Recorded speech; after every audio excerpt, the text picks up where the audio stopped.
श्री विष्णु पुराण द्वितीय अंश पहला अध्याय प्रियव्रत के वंश का वर्णन।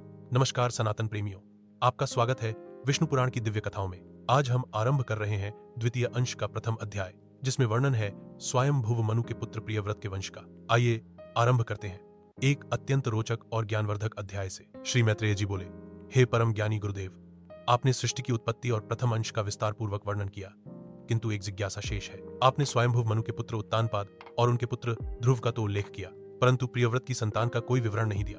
कृपया उनके वंश का भी विस्तार से वर्णन करें। श्री पराशर जी बोले, हे मैत्रेय, सुनो। प्रियव्रत ने कर्दम मुनि की कन्या से विवाह किया। उनसे 2 कन्याएं सम्राटी और कुक्षी तथा 10 तेजस्वी पुत्र उत्पन्न हुए।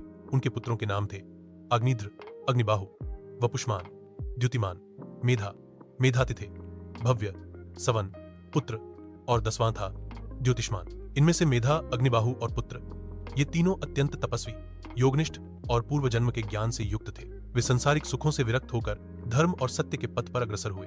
प्रियव्रत ने अपने शेष 7 पुत्रों को 7 द्वीपों का राजा बनाया। अग्निध्र को जम्बू द्वीप, मेधातिथि को प्लक्षद्वीप, वपुष्मान को शालमला द्वीप, ज्योतिष्मान को कुशद्वीप, च्युतिमान को क्रौंच द्वीप, भव्य को शाकद्वीप और सवन को पुष्कर द्वीप दिया। अग्निध्र के वंश का वर्णन। अग्निध्र के 9 पुत्र थे, नाभे, किमपुरुष, हरिवर्ष, इलावृत, रम्यक, हिरणवान, कुरु, भद्राश्व और केतुमाल। नाभि को दक्षिण में स्थित हिमवर्ष, जो अब भारतवर्ष कहलाता है, प्राप्त हुआ। किमपुरुष को हेमकूट वर्ष, हरिवर्ष को नैश्त वर्ष, इलावृत को मेरु पर्वत सहित क्षेत्र, रम्यक को नीलाचल पर्वत के पास वाला क्षेत्र, हिरणवान को श्वेत वर्ष, कुरु को श्रृंगवान पर्वत के उत्तर का भाग, भद्राश्व को मेरु के पूर्व का क्षेत्र और केतुमाल को गंधमादन वर्ष प्रदान किया गया। प्रियव्रत तपस्या को चले। इन वंशजों को राज्य सौंपकर प्रियव्रत शालग्राम क्षेत्र चले गए, जहां उन्होंने घोर तपस्या की।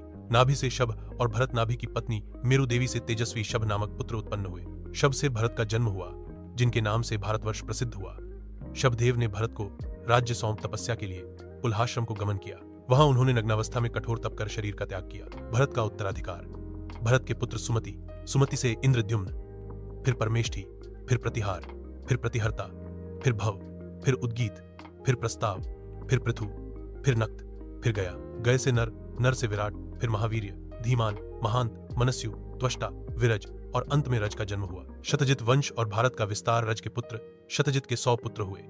उनमें प्रमुख थे विश्वज्योति, जिन्होंने भारतवर्ष को 9 भागों में विभक्त किया। उन्होंने 71 चतुर्युगों तक इस भूमि पर धर्मपूर्वक राज्य किया। स्वयंभू मनु का वंश है मैत्रेय। यही वाराह कल्प का स्वयंभू मनु का वंश है, जिन्होंने संपूर्ण पृथ्वी को धर्म से प्रकाशित किया। यदि यह दिव्य कथा आपके अंतर्मन को छू गई हो तो लाइक करें, कमेंट करें और सब्सक्राइब करना न भूलें। बेल आइकन दबाएं ताकि अगला अध्याय आपसे छूट न जाए। अगले अध्याय में जानिए जम्बू द्वीप का विस्तार और भूगोल का अद्भुत रहस्य। हरि ओम तत्सत।